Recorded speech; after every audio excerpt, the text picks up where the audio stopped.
ভালো রাখার মালিক কে? চিৎকার দিয়ে বলেন, ভালো রাখার মালিক কে?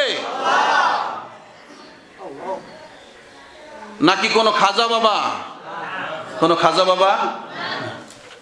তাহলে যে নির্বাচনের সময় দেখা যায় আমাদের কিছু নেতারা একবারে পাঞ্জাবি টুপি লাগায়া হাসান বসরি সাইজা, আর কিছু নেত্রীরা বোরকা হিজাব টিজাব লাগায়া রাবিয়া বসরি সাইজা কোথায় যায়? শাহজালাল ইয়ামানির মাজারে যায়। যায় ওখানে কি চায়? ক্ষমতা চায়। ক্ষমতা দেওয়ার মালিক কে? ক্ষমতা দিবে আল্লাহ। তো তুমি হাসান বসরি আর রাবিয়া বসরি সাইজা শাহজালাল ইয়ামানির মাজারে গিয়ে কি করো? আল্লাহ তো, আরে পীর সাহেবরা তো দূরের কথা, যদি বাড়ায় আমি বলি যে নবীরাও কোনো ভালো এবং মন্দ কিছু করার ক্ষমতা রাখে না। আপনি বলবেন যে হুজুর কি বললেন? হ্যাঁ, এইটাই আল্লাহ তাআলা কোরআনে পাকের মধ্যে বলছেন। আল্লাহ তাআলা নবীকে ডাক দিয়ে বলতেছেন, কুল্লা আমলিকু লাকুম নাফসি নাফআ ওয়ালা যাররা। হে নবী, আপনি আপনার উম্মতদেরকে বলে দেন যে বাইজিদ বুস্তামি তো দূরের কথা, খাজা শাহজালাল ইয়ামানি তো দূরের কথা, বড় পীর আব্দুল কাদের জিলানী তো দূরের কথা, আমি রাসূল দূরের কথা তোমাদের উপকার করব। আমি রাসূল নিজের উপকার নিজের ক্ষতি, আমি নিজের উপকারও করতে পারি না, ক্ষতিও করতে পারি না। চিৎকার দিয়ে বলেন আল্লাহু আকবার। এই যে আসতেছে 31শে ডিসেম্বর, 31শে ডিসেম্বর কি দিবস? 31st night. এই যে 31st নাইট আসতেছে, মুসলমানের সন্তানেরা, এখন আমি মৌলবী যদি বলি যে 31st নাইটে এখানে শিরক হয়, এই ইবাদত করা কি শিরক, তাহলে আপনার বিশ্বাস হবে না। আপনি বলবেন যে হুজুর বলছে, এ কথা আমরা মানি না। 31st নাইট যে শিরক, এটা আপনাদেরকে চোখে আঙ্গুল দিয়ে দেখানো দরকার। যারা শিক্ষিত আছি, আপনি আপনার বড় হুজুর যে আছে মুফতি গোগল সাহেব, মুফতি গোগল সাহেব, এই মুফতি গোগলে যান, মুফতি গোগলের কাছে গিয়ে জিজ্ঞাসা করেন, আপনি লিখে দেন ওখানে জানুস, JANUS, জানুস লিখে দেন, এরপরে দেখবেন কি আসে। জানুস লেখে আপনার মুফতি গোগলকে জিজ্ঞাসা করেন কি হয়েছে, জানুস লেখার সাথে সাথে দেখবেন যে 2 মাথাওয়ালা একটা মূর্তি আসছে। কয় মাথাওয়ালা? 2 মাথাওয়ালা একটা মূর্তি আসবে। আমি দেখছি, আমি যাচাই করে দেখছি, এই জন্য বলতেছি। 2 মাথাওয়ালা মূর্তি আসবে।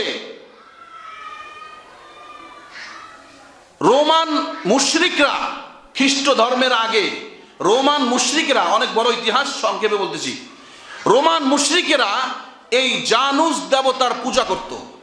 কি করত ভাই? জানুস দেবতার পূজা করত। কিভাবে? জানুস দেবতার এটা একটা মূর্তি থাকতো। যখন 31শে ডিসেম্বর আসতো, 31শে ডিসেম্বর রাত্রে 12টার আগে এই দেবতার পিছনের যে মাথাটা আছে, বলে এই মাথার কাছে যাইতো। যাওয়ার পরে এই মাথার দিকে হাত জোর করে বলতো, ও জানুস দেবতা, এই যে একটা বছর অতিবাহিত হয়ে গেল, এটা তোমার দয়ায় আর তোমার কৃপায়, তুমি চাইছো এই জন্য আমরা ভালো থাকতে পারছি। নাউজুবিল্লাহ বলবেন না? না বাড়িতে গিয়ে বলেন।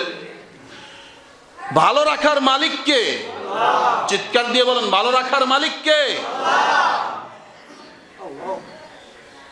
নাকি কোনো খাজা বাবা? কোনো খাজা বাবা?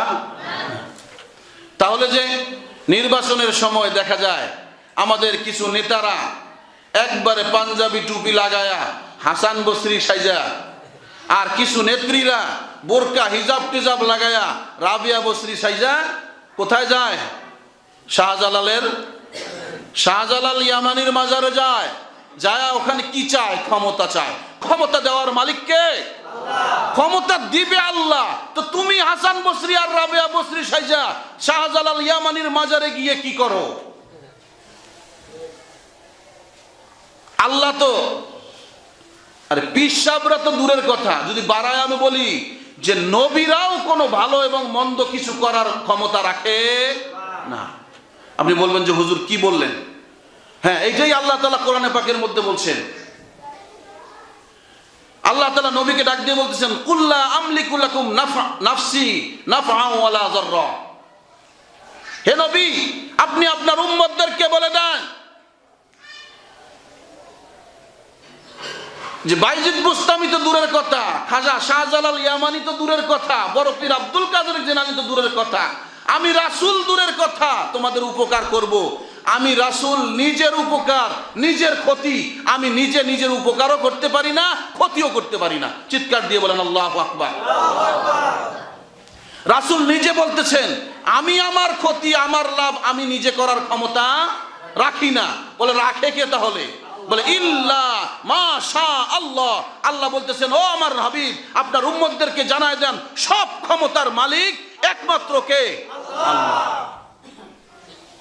এই সব ক্ষমতার মালিক হলেন আল্লাহ। তো যে তারা জানুস দেবতার কাছে গিয়ে চাইতেছেন, এই হলো তাদের রীতি। এরপরে যখন 12টা বাজে গেছে, সাথে সাথে ওখান থেকে সামনের মুখের দিকে আসতো।